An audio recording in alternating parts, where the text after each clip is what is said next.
All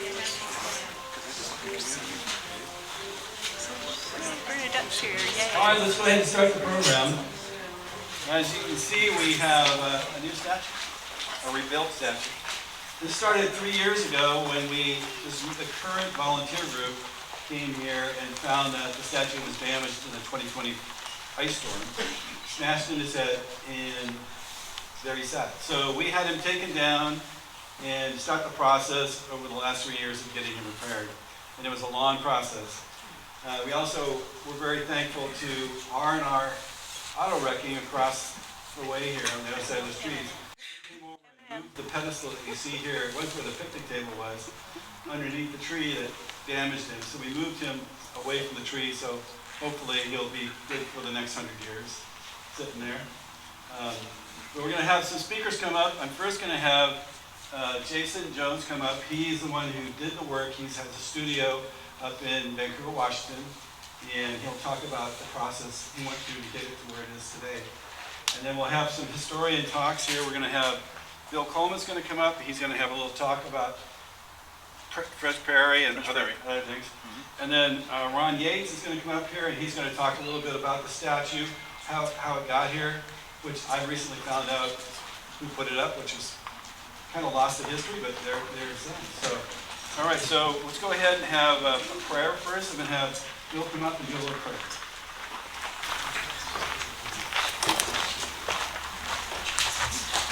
Heavenly Father, we say thank you for this chance to come together. We come to show our respect and to reflect. For our hearts, we would like more than anything for your peace to pervade this place. Thank you for those who have come, those who are resting here.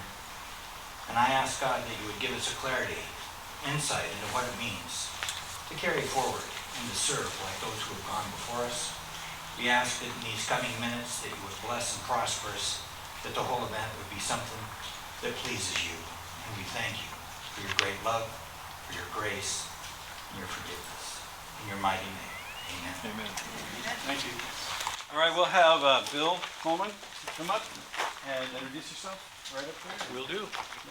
He's going to sing a couple of original songs that he's put together for this event. He is a reenactor in the CivilWar and artillery, I think? Used to be. Used to be. Infantry now. Okay, we got to kick back to the infantry, huh? Good afternoon, ladies and gentlemen. I am Bill Coleman.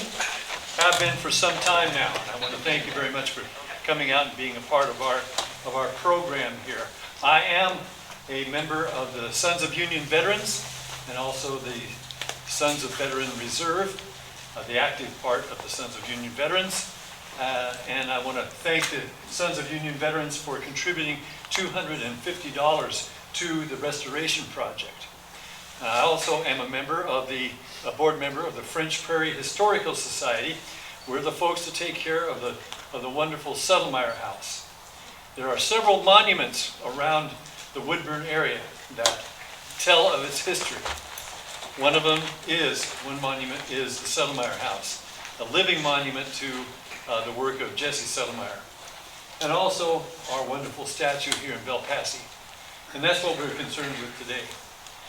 This is a wonderful occasion that we can celebrate with all of our fellow Woodburnites. So what was this place like before anyone came? It was a beautiful, beautiful paradise that drew people from literally all over the world to our area here, now known as the French Prairie. So I wrote a song about it. And this is what Oregon was before it was Oregon. The westward path, the trail of dreams, still beckons toward the setting sun, stretching across high desert plains, guiding us home to Oregon. Out where the Cascades cap with snow, three sisters sing a siren song echoing down Columbia's gorge, calling us home to Oregon. Deep forest rivers rush from vast mountain glaciers, sparkling in the warmth of the sun, where spirits dance through mist-covered ocean beaches and grassy glades of Oregon. Blue mountains rise in the eastern sky. They guard the gold that lies beyond the trail of dreams. Our journey's end will call us home to Oregon.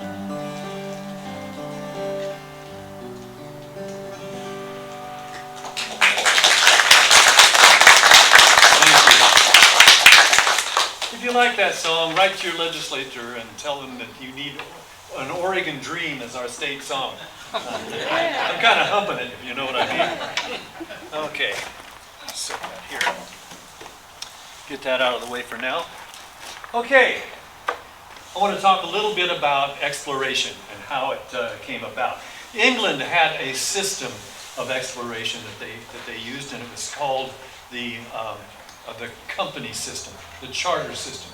The king or the government would charter a company, give them permission to come to the new world and start a colony. America had a different system that they employed, and it was called population movement, immigration. Americans would flood an area to colonize, and then through legislation they would vote themselves into power. Just a different way of doing things. As far as the Oregon country is concerned, John Jacob Astor founded the Fort Astoria in April of 1811, exploring into the Willamette Valley to expand his fur trade. The Pacific Fur Company, that was John Jacob Astor's company, put a temporary outpost at Wallace House in 1811. It was located north of present-day Kaiser, but they only stayed there for a couple of years. They abandoned it in 1813. The Willamette Trading Post was established in 1814 by the Northwest Company, another charter company, near Champoeg. Following the final defeat of Emperor Napoleon in 1815, the Treaty of 1818 was established as a joint British occupation, U.S.-British occupation of the Oregon country. Now, the French Prairie is bordered by the Willamette River on the west, Champoeg on the north, and the Pudding River to the east. And it stretched down to Kaiser. Actually, in reality, it only stretched about as far as Jervis, which brings us to Joseph Gervais, the French name there. Joseph Gervais was born in Quebec, Canada in 1777, and he joined the overland expedition to Fort Astoria, headed by Wilson Price Hunt on August 7, 1810. There were only two ways to get to Oregon.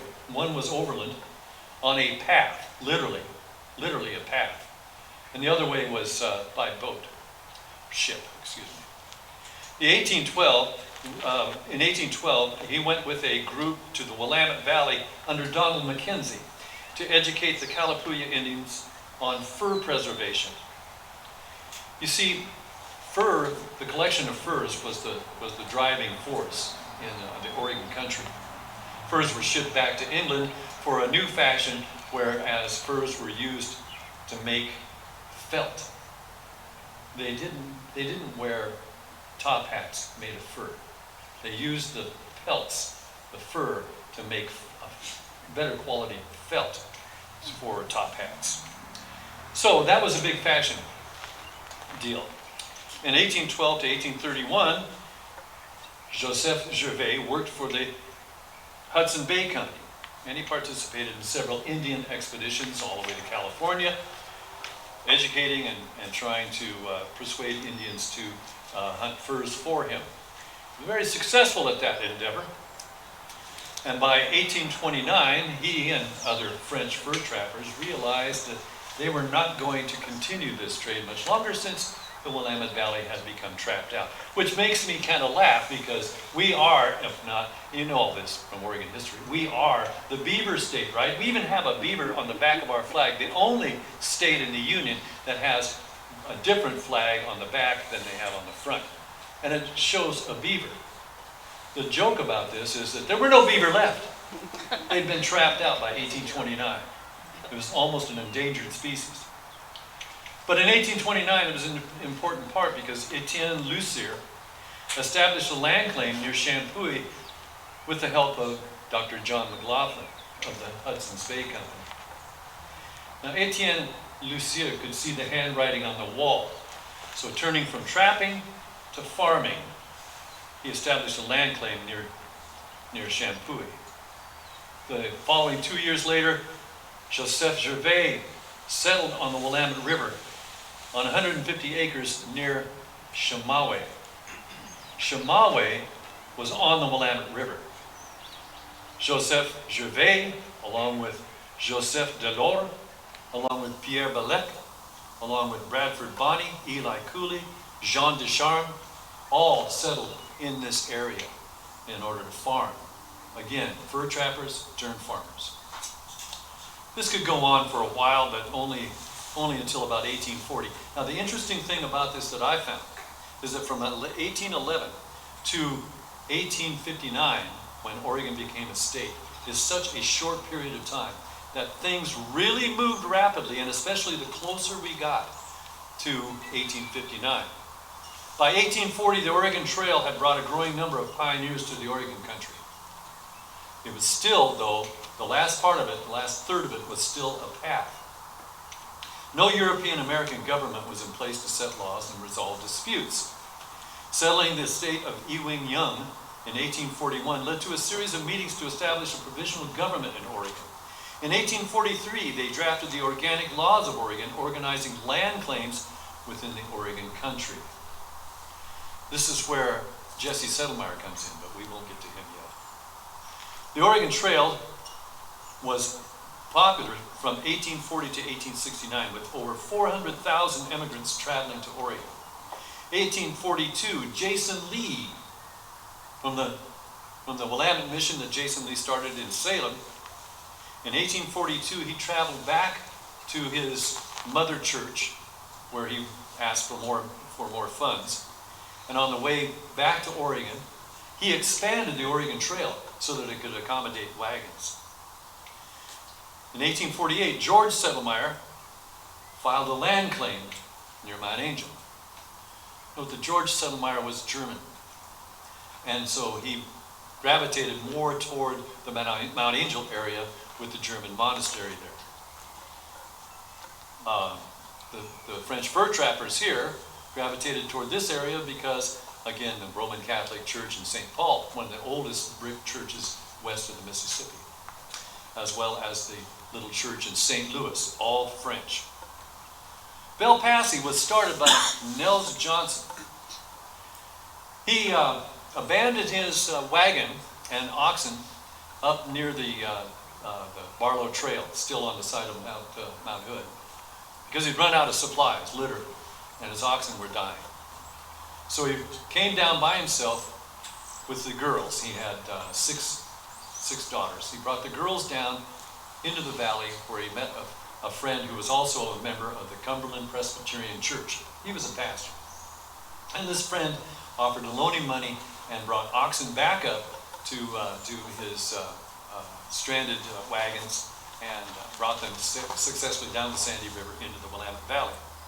Nell settled in 1851 and built the Cumberland Presbyterian Church right over here. The general store was opened by Robert Hanna, and he had a library of 100 volumes in the upper story where a small school was started. In 1851, a stranger known as William Eaton attended services and fell dead upon leaving the church. He was buried in property donated near the church for a cemetery right next door. And that's how BellePassi Cemetery started. Thanks to poor old William Eaton. In 1870, Jesse Settlemeyer brought the railroad to the French prairie, forming Woodburn. However, this was the death knell for BellePassi. The town started to dissolve. It was about a town of 700 people at that time. Began to disperse. Hannum moved his general store down to Jervis, which had already been formed up. And the church, the Cumberland Presbyterian Church, moved to Woodburn.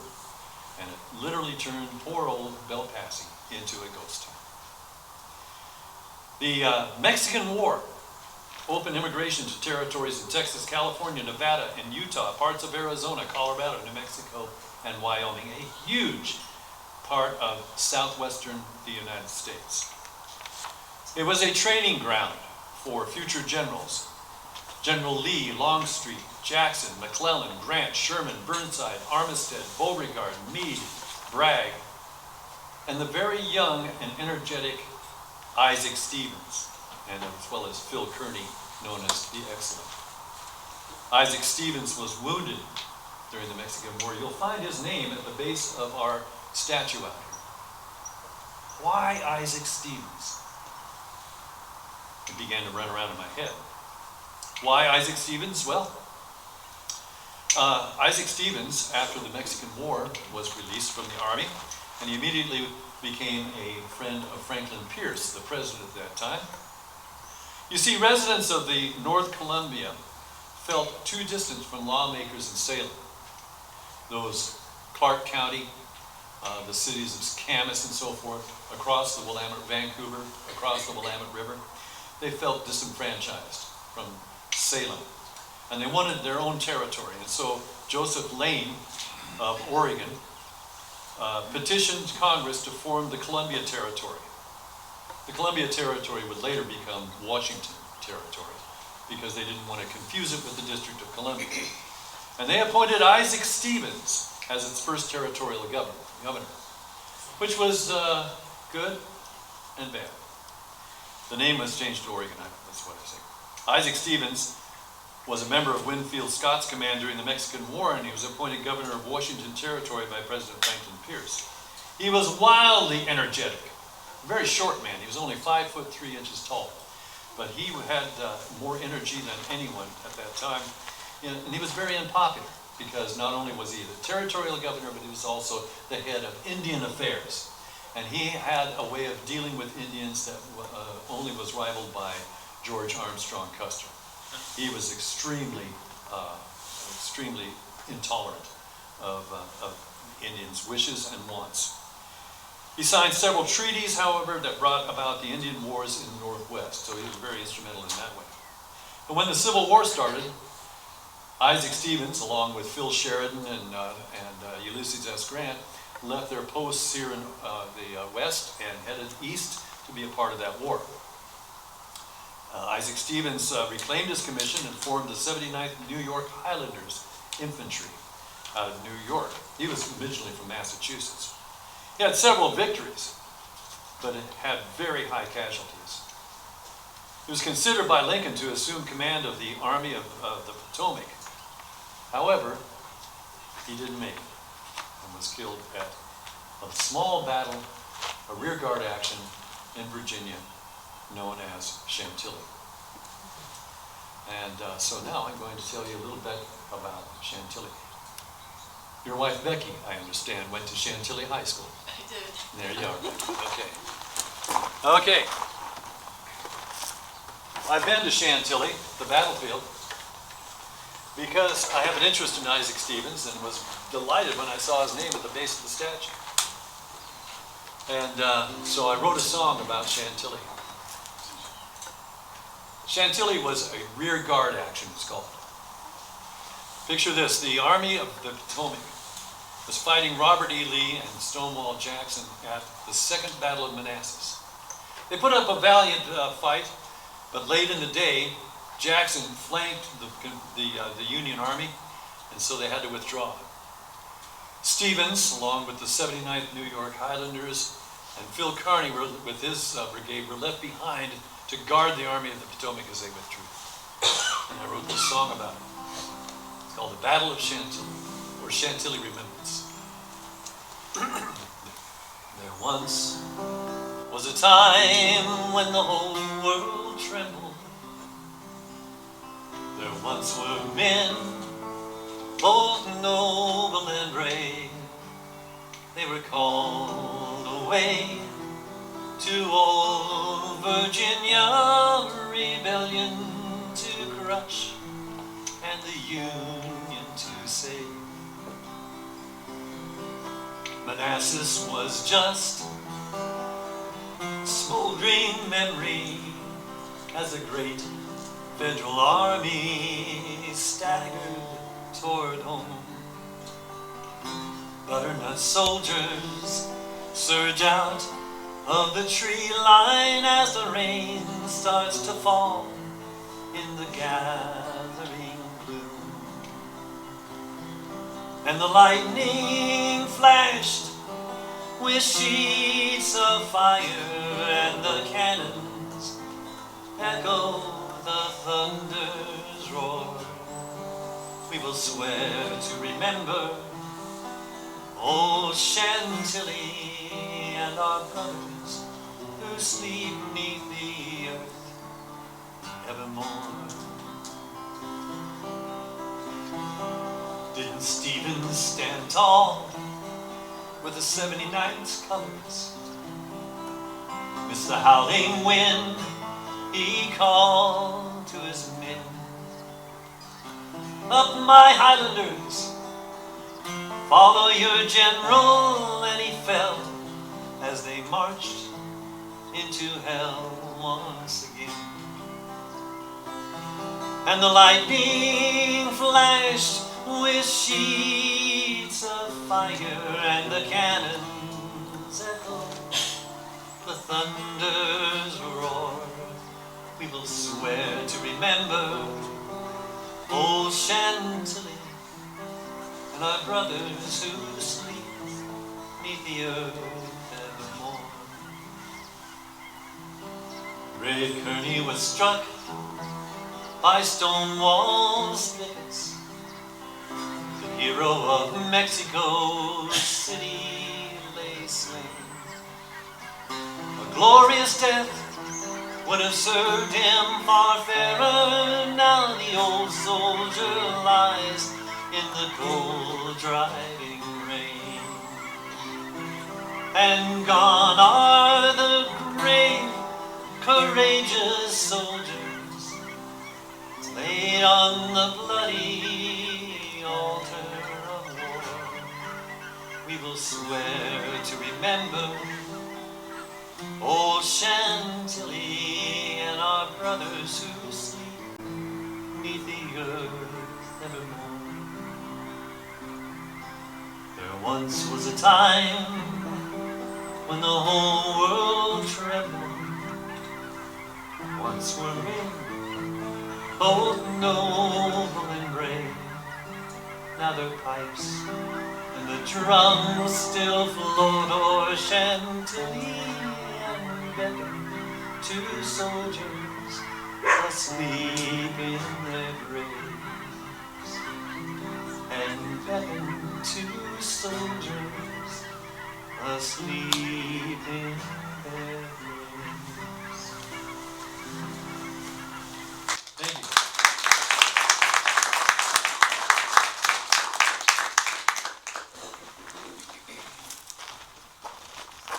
Thank you, Bill Coleman. That was really, really well done and beautifully said. I'm going to go ahead and have Jason Jones come up. He's going to talk about his work in restoring the statue where you see it today. We dropped it off in Vancouver to his studio in pretty bad shape. Come up here and tell him about it. All right, thank you. That was beautiful. How about another round of applause? Thank you. Very good.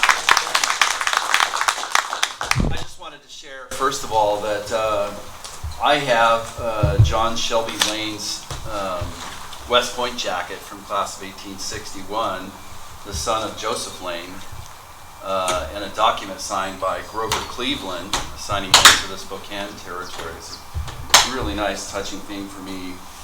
My great-great-grandfather, Jesse St. Clair Jones, fought in the Civil War and his father, who was old, fought in the War of 1812, and my dad was in World War II. So All right. very connected to the sacrifices that we all make. This statue was pretty trashed. It's a great statue. It's made out of spelter, we call it in my industry, conservation, we call it poor man's bronze.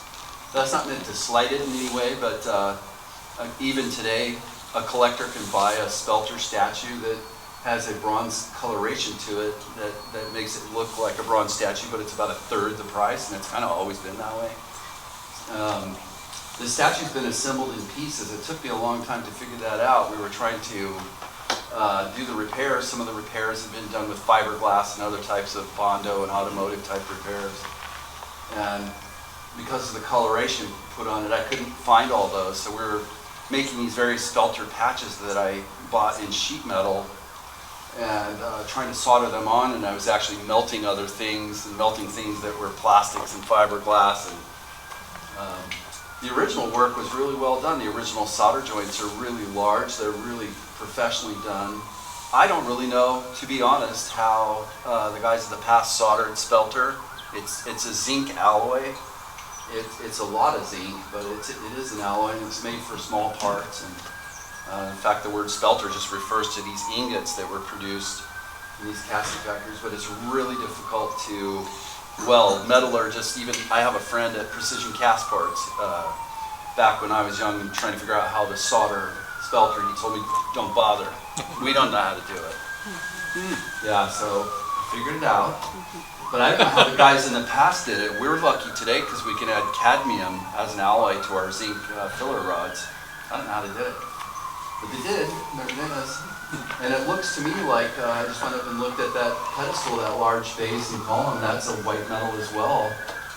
So that looks like spelter as well. Probably a much thicker casting and very durable. So yeah, I had to, there's a lot of new metal pieces. My goal is to always do as much metal as I can when I do a metal restoration, but we just couldn't in places. There was a lot of body filler, a lot of foam filler in there, and every time I tried to apply the torch, I would catch the sculpture on fire. So I finally had to say, okay, we're gonna have to knock this off and really do a combination of things. So a good bit of the repairs, though, are brand new metal, and I feel very proud about that. But sometime in the future, I always say there's 2 restorations per century, for any object, including the Mona Lisa. But next time, when somebody else, after I'm gone, has a chance to work on it, maybe they'll add some more metal, and eventually it will have no more foam, and it'll be all spelter again. I think that's a really easy goal to achieve. So. Statues last forever. I always tell people if you took a brand new car and parked it in your driveway and didn't clean it or open it or drive it once, within a year or 2 it would be totaled. So you have to take care of stuff. You have to wash it. Just simply cleaning it off and washing it will do that. And a lot of people want to keep a statue and just have it sit for 80 years and then think that all is going to be well. It's just not the case. I wish you guys well. It's a very beautiful space, and I'm very impressed with all the work you've done here, and that all you guys bothered to come out. I really appreciate that. Does anyone have any questions for me? Oh, I have a question. So originally it was gray, Yeah. and so when they posted this thing for almost 100 years, it was, the pedestal was gray and the statue was gray. Right. And typically you find them, they'll be gray, because Yeah, that's the natural metal. Right. Yeah, that's right. And when you see galvanizing on all of the posts along the freeways and in the cities, galvanizing keeps things from tarnishing or rusting. I forget the metallurgical basis of all of that, but it's a wonderful metal for that. Yeah, and you don't want to put coatings on it. And even bronze, I don't really like doing coatings and treatments because bronze is beautiful when it patinas and reacts and oxidizes. And like the Statue of Liberty just looks amazing to me, and Mother Nature did all that. It didn't look like that when we got it. Right. But we always want to clean things and sand them and shine them up, and it's really better if you leave them alone. This coloring that we did has a lot of metal in it. It's not just paint and primer, it has a lot of metal content. So this will patina, But I do want it to be washed. If you guys ever need help with that, we can come out and help you wash it. Just, 4 or 5 people, can come out with just dish soap and some sponges and just wash it. Keep it simple. Yeah, just keep it simple. And let the paint come off over time, and you can touch it up. I've communicated to Dale the coatings we use, but don't overthink it, Just take care of it that way. And I think that it should last for centuries. I see no reason why that thing won't be around for a really long time, except for, as usual, man-made intervention will destroy everything. So, all right, guys, thank you so much for having me. I'm honored.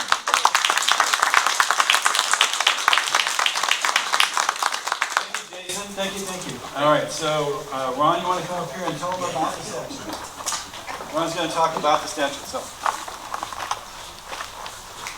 The organization responsible for that statue would be thrilled to see the reenactors, and that now, 160 years after the end of the Civil War, we're here today to remember them also. Yes. And I'd like to say how pleased I am to be with you guys and that we're here to show our respects. I've observed the progress here at the cemetery over the last 20 years, and I'd like to pass my compliments to the care and progress. Nice job. Thank you for doing that. I'm also very grateful this afternoon for our veterans, those of us who are in this venue and those who are resting in that venue. I'm a combat veteran. The Civil War soldiers would say that I saw the elephant. I flew bombers during Desert Storm. The Iraqis managed to shoot a hole in my airplane one January night. Shortly after that, I dropped 51 750-pound bombs on them. The other 3 airplanes in the formation did the same, 51 bombs per. We put 204 bombs into a Scud missile assembly plant. Overall, I made 9 trips. Not to the same target. We're like many families. Thank you for your remarks. My granddad, he was inducted into the U.S. Army in World War I. My dad's cousin Vern was awarded the Silver Star for rescuing another soldier from a burning half-track while being shot at by German soldiers. Our family also had 5 sailors and 2 more soldiers serve in World War II. My dad served during Korea. 2 cousins were sailors during Vietnam, and another cousin was a platoon leader in Vietnam. He was awarded the Silver Star also, but later was killed in action. My brother and I joined the Air Force. Jeanette and I have 2 daughters and a son, all of whom have joined the Air Force, and 2 of them married Air Force members. Like many other families. It brings us to our topic today. Why did the veterans want to remember what was going on? And the organization that we'll talk about is called the Grand Army of the Republic. That's what the GAR initials stand for on our statue. And I'd like to hit 3 things quickly. Number 1, who were they? What was their organization? What was their message and goal? And lastly, what we can carry forward is a return on their invested lives as we invest our own. The Grand Army of the Republic was a fraternal organization comprised of soldiers, sailors, and Marines who had served the Union between April 12th, 1861 and April 9th, 1865. As I researched this, I'm so grateful for the internet. What would have taken days of research in a library with the card file system, I was able to pull this off in several hours with the point and click. And in these few minutes, I can tell you most of what I have, but I have got all kinds of conversational numbers that I'm not going to make you guys endure those, but if you are interested, I have them in this book, and we can talk about that after the fact. Okay? In 1866, when the Grand Army of the Republic was founded, the United States had just recently become once again a secure and single nation. One government, one country, at great cost. We have numbers because there was a census in 1860. We had the political results from the election of 1860, and we have the military records from 1861 to 1865. In 1860, there were 3,953,000 and 760 enslaved persons in the United States. The warriors of the Grand Army of the Republic were the winners. Freedom, they were the winners. They made it through the diseased squalor of camp. More died from disease than killed in action or wounds received. The squalor of camp and the gory horror of combat, they'd seen examples of inspiring courage and cried the tears and ached the ache for the slain, the disabled, the widows and the orphans. 2.2 million Union soldiers, sailors and Marines had served. At the Union Army's peak in the beginning, when in Charleston Bay Harbor, Fort Sumter was bombed for a period of 36 hours. Jefferson Davis personally told General Beauregard, take the fort before the relief ship comes. In that 36-hour period, the Confederates shot 4,000 cannonballs into the fort. 36 hours later, Major Anderson surrendered that garrison. 4,000 cannon shots, not one casualty. Well, as a result of this, President Lincoln said that he needed 75,000 troops. He only needed them for 90 days. Boy, that's a miscalculation, isn't it? But then he said he needed 42,000 for a period of 3 years shortly after that. And the 7 states that had seceded when President Lincoln called for those troops, 4 additional states seceded. Out of those 2.2 million Union soldiers at its peak, there were 698,000 men in uniform.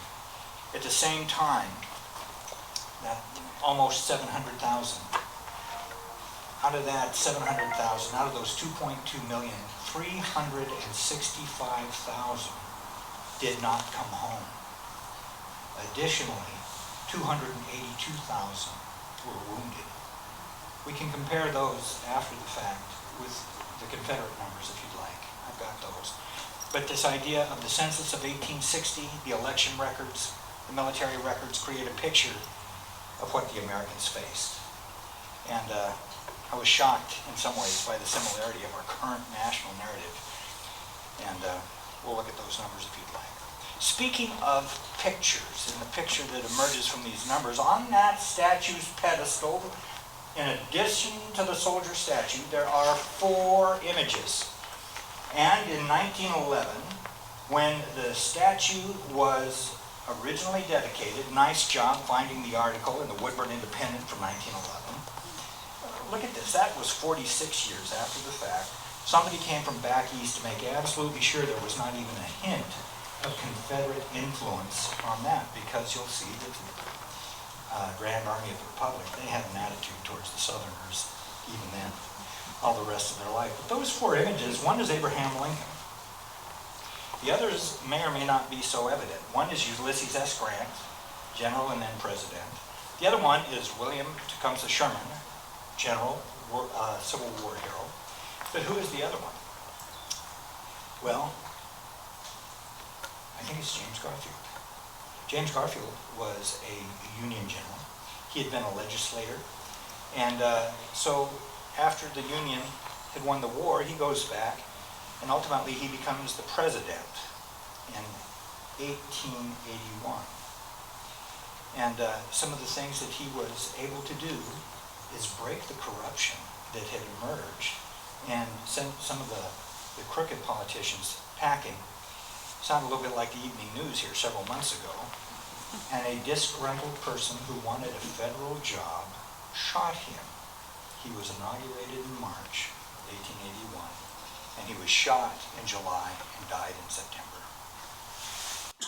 His death occurred 1881, so 30 years prior, and still he was a lightning rod kind of person. But those are those 4 images on there.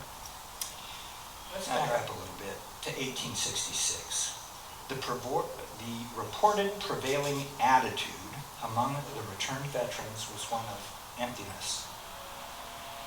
They missed the trusted companionship of totally committed comrades, and I suspect they missed being part of something bigger than themselves. And they began to meet. Small groups turned into local posts, and they had a national organization. The high membership point was 400,000 in 1890. They also developed several auxiliaries. The one that became prevalent was the Women's Reserve Corps. So you'll see the medal with the Women's Reserve Corps, WRC, just above Isaac's name, Stephen's name. And they represented a post. The posts would take on a famous name. The post that put our statue out here put one in Connecticut, one in Iowa, and another one that escapes my recall right now. But our statue looks different than all the other statues and monuments. There was a lot of influence that put that up there. They missed it. They also, once they got a national organization going, they had influence politically. 5 members of the GAR were president of the United States. In their last national encampment, and the only way you could become a member of the GAR is to be one of the veterans, their last encampment occurred in Indianapolis in 1949. 16 remaining members, of whom 6 were still able to go. Albert Wilson's death dissolved the GAR.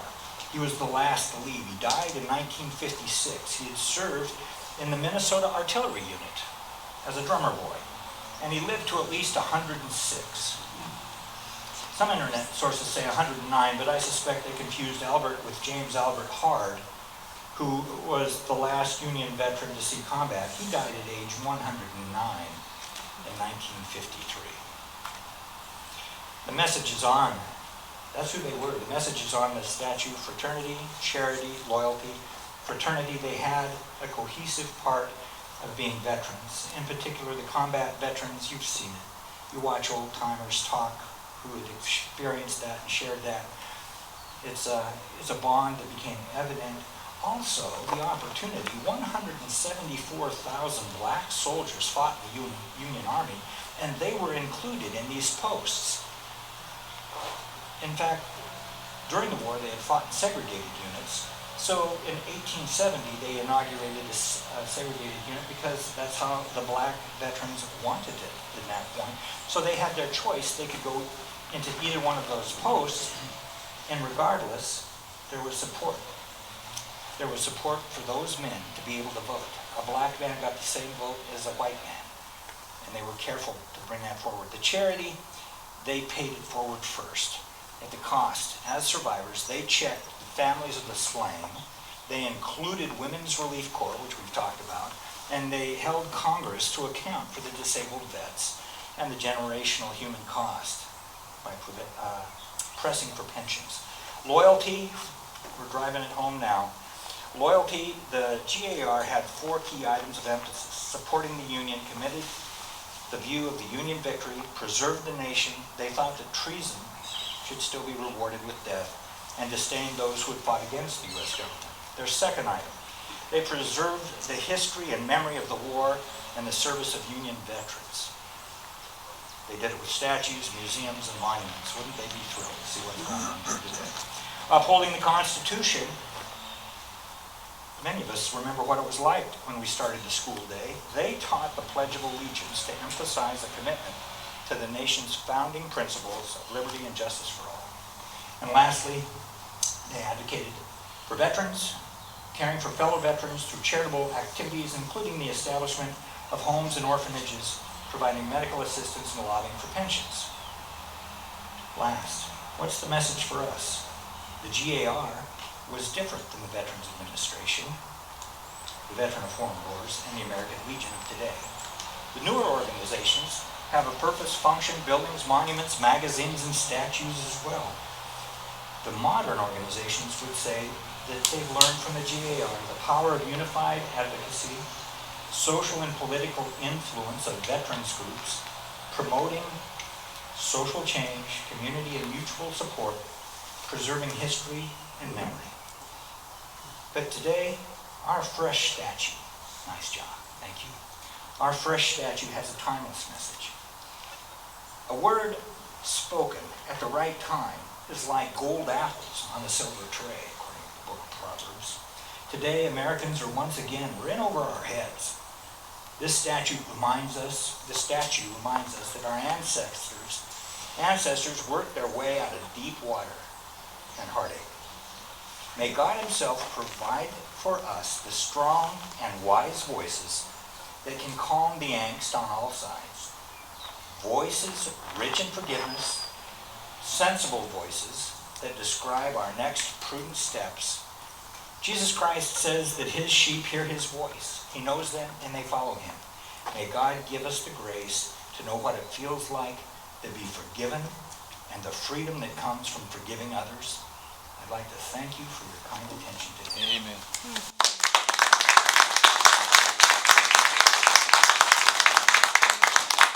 That was really, really well spoken. Wonderful share message. We're going to have Cindy come up and we're going to talk real quick about thanking some people who made all this happen. Yeah, one question. Just say the Peggy, M&M, right? M&M. Oh, I had it wrong. M&Ms are my favorite. So That's easy to remember. Okay. Talk to them. Okay. All right. So in closing, we extend our deepest thanks to all who made this rededication possible. This has really been an example of teamwork, making the dream work here. And so I'd like to introduce Dan Ashland, Me. the leader of the pack, right? Mary Beth Cornwell, way in the back in the yellow. Christina Ramirez, right there in the front. Patsy Walker Antone sadly was not up to coming today, but her heart and her spirit is with us today. She's been a big part of helping us do everything we do out here. Myself, Cindy Thomas, and particularly, I'm going to point a finger at you, Dale Coleman, right there, with a hat. Dale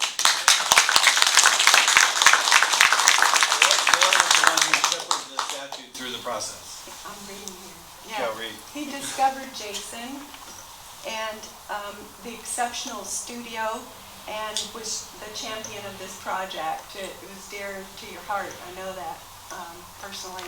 So, also to get help with moving the pedestal, as you mentioned earlier, we had M&M Towing come out with all of their expertise and their heavy equipment. You can move that guy right, or that pedestal, right over there for that guy to stand on.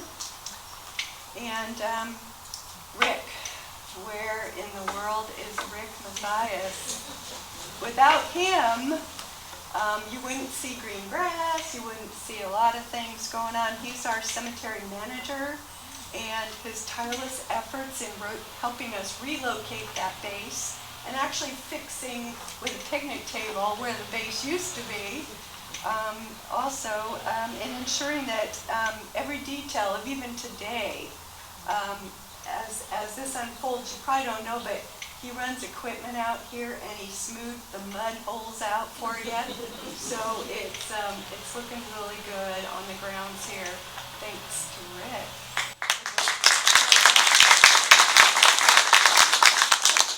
And I have to mention Miriam Chaudhry, who is very instrumental in getting the office all tidied up. I mean, I came and she was sweeping with her broom here even, but she takes care of all the business side of it, or a fair amount of it for sure.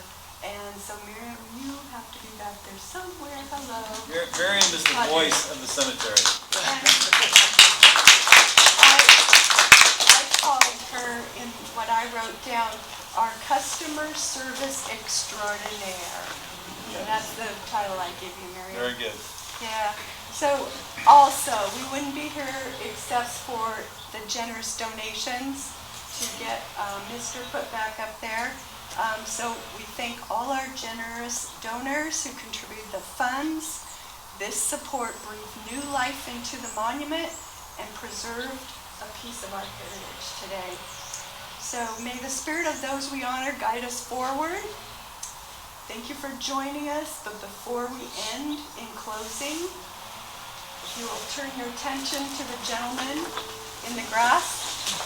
Gentlemen, Please.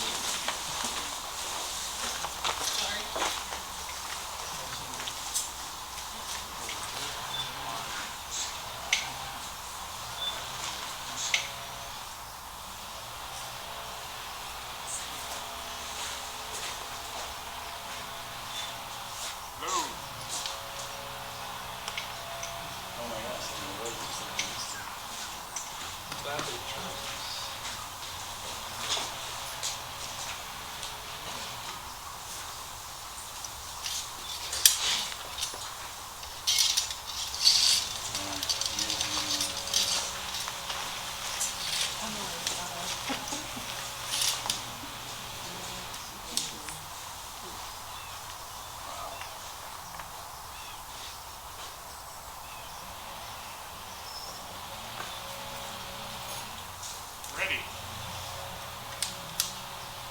Aim. Fire. Load.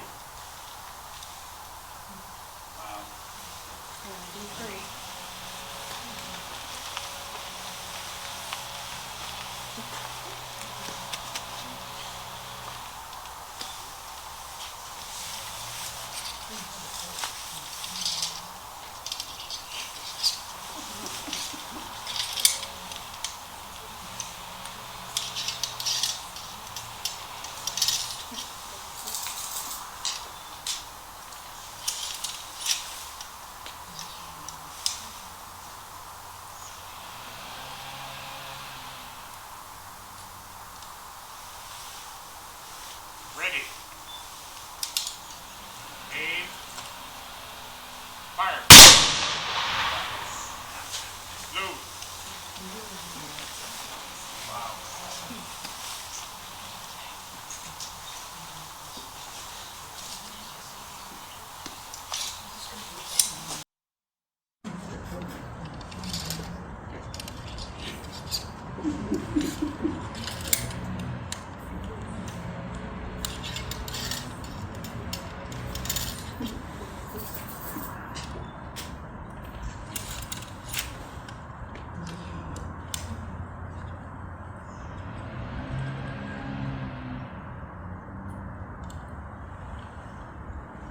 Ready.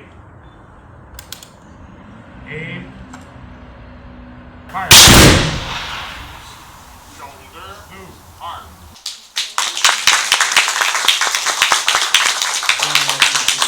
Explain a little bit about the procedure here that's going on. These gentlemen are also my fellow members of the Sons of Union Veterans. This is the Sons of Veterans Reserve, the active part of the Sons of Union Veterans. All of us are descendants of Civil War participants. We are the precursors, those that came after the GAR. We uphold their standards as well as the creed. What you have just seen is a salute to all fallen soldiers, to those who have gone before us and have sacrificed so much for our country and for our ideals. The firing ceremony is always done in threes. 3 rounds are off. Every Civil War soldier went through this procedure in this training camp. They learned how to load a rifle in stages of 7. It's called loading by the sevens, and each stage has a number.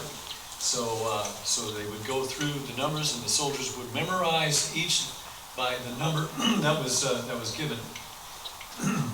You were in the Army. You were expected to be able to do this 3 times a minute. So when you're in battle, in practice it was a good idea, but in battle, oftentimes some strange things happen. You'll notice on the first volley, one of the soldiers, a round didn't go off. This would oftentimes happen, and so a round would be stuck in the breech without going off. So another soldier might ram another round down, and if it didn't go off, then he would still ram another round out, because you wouldn't be able to hear whether or not your rifle went off. And so in the heat of battle, there were rifles found on the field with up to 7 rounds jammed down the muzzle, and not a single one had gone off. if you had the misfortune of finally touching one off with several rounds off, your gun would literally explode and probably damage you. But anyway, that's what we were doing here, firing a salute, a commemoration to those fallen soldiers who've gone on before us, that we owe so much to our country. Thank you, Rob. So I want to thank all of you for coming today and honor us with your presence here to enjoy this moment. We have hot dogs and coffee and whatever else is up there. Please enjoy your time here and partake. And thanks for coming. Thank you, Dan.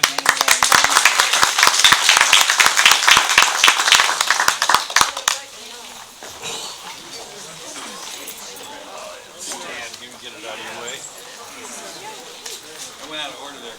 That's okay.